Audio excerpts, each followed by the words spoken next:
Let's talk about upgrade material islands in Lost Ark.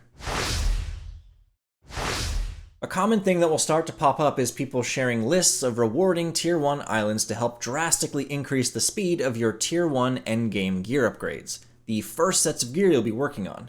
So let's break down what that means and look at some examples. While during the story you bounced between large continents, when you hit the endgame you can also travel to tons of little islands all around the ocean. There's also a search bar in the top right to help you find particular islands if you already know the name. Now, a lot of these islands house one-time storylines and quests with new characters, events, or bosses. Some of them are serious, lots of them are kind of goofy, it's just a bunch of random short story content. The reason they are so cool, beyond just being more content, is that some reward a lot of upgrade materials, which is why they are often referred to as material islands. Finishing the quests of those particular islands will reward you with multiple chests full of rewards. Now, the reward chests themselves are account bound, meaning you could put them in your account storage and move them to a different character. However, I believe once you open the chest, the rewards within them are then character bound. So open them on the character you want to use them on. But I do need to mention that these islands are an example of roster quests and are not available for multiple characters.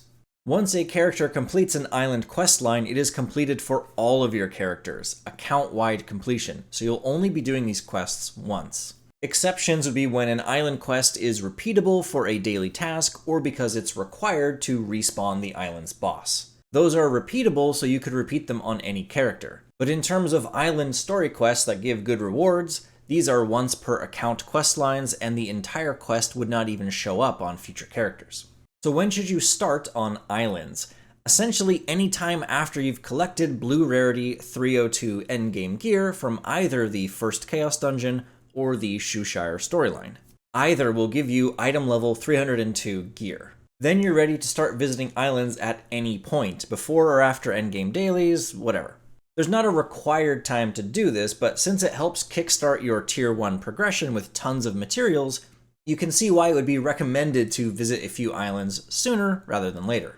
But just do things at your own pace. These islands aren't going anywhere, and as we talked about, they are just one-time things. You can do 7 in a single day, or do 1 a day for a week. It'll be the same rewards. So of all these many islands, which ones should you visit first? Like I said, smart people will start posting lists and routes of which ones are the best. But because ending the video with nothing would be rude, here are some islands I'll be doing. I kind of have a big loop here, so if you're following it, make sure you've set Vern Castle as your hometown before leaving. The first island is Dream Gull Island, where you'll do most of the quest here and collect some rewards along the way. Quest is also a strong word for this. Anyway, it's easy.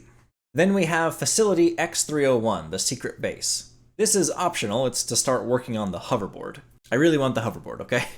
Anyway, you'd take the Una's task daily for Facility X301 and do the quest here. I'll also be putting a Bifrost location here so I can quickly teleport back the next day. Then sail out between Annika and Arthentine where we have Panda Island. You do a quest here and collect rewards. Easy. And then just north of Tortoik, there's a little island called Toto Silver. It takes you on a quick boat ride to Tortoik, but then you come back here and turn it in for rewards. Doing this island quest also unlocks a good daily Una's task quest on the island, so I'd accept the quest and do it before leaving for real, since you're already here. Then we keep going south to Serenity Island. This gives more materials and also some skill points. The quest does have some back and forth to the starting continent, however, so it takes longer than other quests up to this point. Really good rewards, though. Then you want to use the materials you've collected so far to upgrade your gear as much as possible. Use the Song of Return to go back to your hometown of Vern Castle, which you totally didn't forget to set.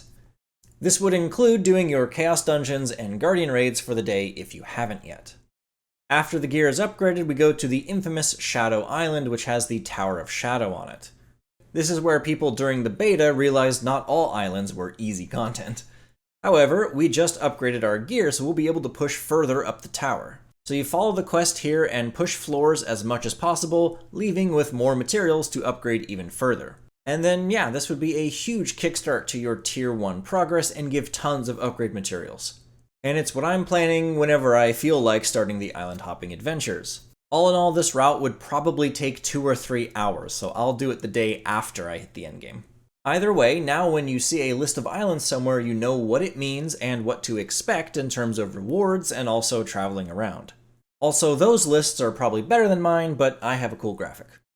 Anyway, that's it. We'll see you next time.